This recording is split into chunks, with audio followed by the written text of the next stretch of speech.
Live TV, सच सबसे आगे। नमस्कार, द लाइव टीवी देख रहे हैं आप और आपके साथ मैं हूं हर्षिता सिंह। बीजेपी का महात्मा गांधी के हत्यारे गोडसे के प्रति अपार प्यार और श्रद्धा जग जाहिर है। किस तरह से ये लोग बापू के हत्यारे को भगवान की तरह पूजते हैं वो कई बार देखा जा चुका है, कई मौकों पर देखा जा चुका है। देशभक्त बताते हैं ये लोग गोडसे को। पहले भी महात्मा गांधी के हत्यारे गोडसे को बीजेपी सांसद साध्वी प्रज्ञा देशभक्त बता चुकी है, जिसके बाद काफी ज्यादा विवाद भी हुआ था। नरेंद्र मोदी तक ने ये कहा था कि कभी भी माफ नहीं कर पाएंगे। लेकिन इन सब के बाद भी एक बार फिर से बीजेपी की सांसद साध्वी प्रज्ञा ने गोडसे को देशभक्त बताया है। इस बार उन्होंने फिर से एक विवादित बयान देते हुए कहा है कि कांग्रेस ने हमेशा से देशभक्तों को गाली दी है, जिस तरीके से वो अभी गोडसे को दे रहे हैं। दरअसल हुआ ये कि कांग्रेस नेता दिग्विजय सिंह ने गोडसे को भारत का पहला आतंकवादी बताया था, जो कि ये बातें जो है वो साध्वी प्रज्ञा को काफी बुरी लग गई और उनके बयान पर प्रज्ञा ठाकुर ने ये प्रतिक्रिया दी है। ये सब शुरू यहां से हुआ कि कल हमने आपको बताया था कि हिंदू महासभा ने भारत के विभाजन के पहलुओं के बारे में युवाओं को शिक्षित करने के लिए मध्य प्रदेश के ग्वालियर में गोडसे को समर्पित करने के लिए एक लाइब्रेरी खोला।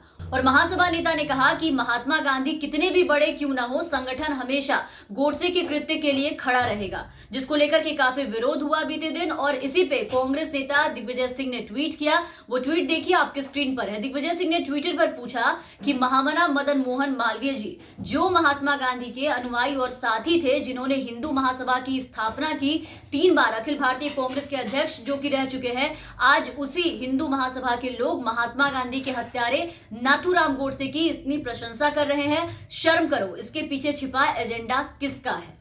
तो दिग्विजय सिंह के इस बयान के बाद ग्वालियर जिला प्रशासन ने गोडसे ज्ञानशाला को बंद कराया, लेकिन उसके बाद साध्वी प्रज्ञा ने ये बयान दिया है। इसको लेकर के कांग्रेस नेता दिग्विजय सिंह ने गोडसे को हिंदुस्तान का पहला आतंकवादी बताया। जो बातें प्रज्ञा ठाकुर को बुरी लगी, जिसपे प्रज्ञा ठाकुर ने गोडसे को देशभक्त बताया और ये कहा कि कांग्रेस ने तो भगवा आतंक भी कहा था। तो प्रज्ञा ठाकुर की बातों के हिसाब से अगर हम देखें तो इनके नेता सांसद भी सड़क पर उठते हुए हर उस आवाज और हर उस इंसान को आतंकवाद और आतंकवादी कहते हैं। आज किसान सड़क पर हैं, उदाहरण में आप इन्हीं को ले लीजिए। जो किसान आज सड़कों पर है, आज इनके लिए आतंकवादी हैं, इनके नेताओं के लिए। इसके अलावा भी बहुत सी गालियां दी गई है बीजेपी पार्टी के दिग्गज नेताओं के द्वारा किसानों को।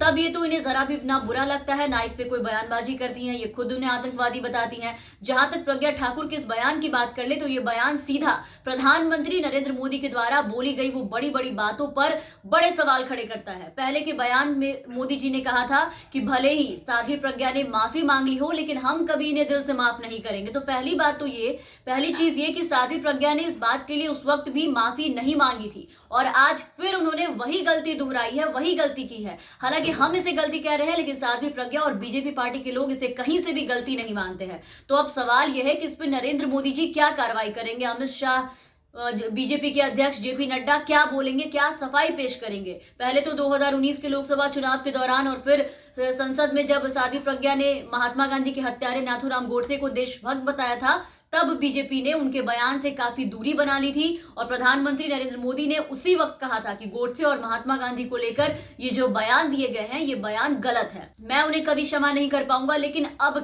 अब क्या कार्रवाई करेंगे? उस वक्त तो बीजेपी ने कहा था कि वो ऐसे नेताओं के खिलाफ कार्रवाई करेंगे और खुद अमित शाह ने ये बातें कही थी ट्वीट करके। लेकिन बजाय कार्रवाई के ऐसे नेताओं को तरक्की दे दी गई, बीजेपी में खुली छूट दी गई। उस दिन के बाद से प्रधानमंत्री नरेंद्र मोदी और अमित शाह के इन बातों के कहने के बाद से, इतने ट्वीट्स के बाद भी बीजेपी पार्टी के अंदर ऐसे लोग आज भी बैठे हैं जो कहते हैं और खुल के गोडसे का समर्थन करते हैं कि नहीं, मैं गोडसे विरोधी नहीं हूं।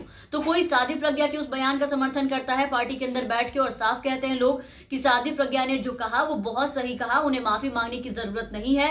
पार्टी इन पे कोई कार्रवाई भी नहीं करती है ऐसे लोगों पर। और ऐसे में बीजेपी किस मुंह से गांधी जयंती मनाती है, देश भर में प्रोग्राम करती है, ये बातें समझ में नहीं आती है। बापू के हत्यारे के प्रति अगाध श्रद्धा रखने वाले और उन्हें सच्चा देशभक्त बताने वाले ये लोग बीजेपी में ऊंचे पदों पर बैठे हैं, नेतृत्व कर रहे हैं कहीं ना कहीं का, और सरकार में शामिल रह चुके नेता है और दिन भर बापू को गालियां भी देते हैं। ऐसे लोग इनके राष्ट्रवादी कार्यकर्ता है। ऐसे में बीजेपी का बापू के प्रति कितना सम्मान है, इस बारे में कुछ और कहने लायक मेरे पास शब्द नहीं है। अब देखना है कि साध्वी प्रज्ञा ने ये जो गलती की थी उन्होंने पहले उसको फिर से दोहराया है और फिर से एक बार बापू के हत्यारे, जिसका कि नरेंद्र मोदी से लेकर हर बड़े नेता इसका समर्थन करते हैं, बापू से अपार प्रेम की बातें करते हैं और माफ नहीं करने की बातें करते हैं, तो अब देखना है कि इस बार साध्वी प्रज्ञा के इस बयान पर, जिन्होंने फिर से एक बार गोडसे को बापू के हत्यारे को देशभक्त बताया है, उस पर क्या कार्रवाई करते हैं, ये भी देखने वाली बात होगी। तो फिलहाल के लिए इस वीडियो में बस इतना ही। आप बने रहे हमारे साथ। अगर आपने अब तक हमारे चैनल को सब्सक्राइब नहीं किया है तो जरूर सब्सक्राइब कर ले, साथ ही बेल आइकन जरूर दबाएं ताकि हमारी हर अपडेट्स आप तक पहुंचते रहे। और अगर आप हमारे ये वीडियो हमारे फेसबुक पेज पर देख रहे हैं तो फेसबुक पेज को फॉलो कर लें। धन्यवाद। लाइव टीवी, सच सबसे आगे।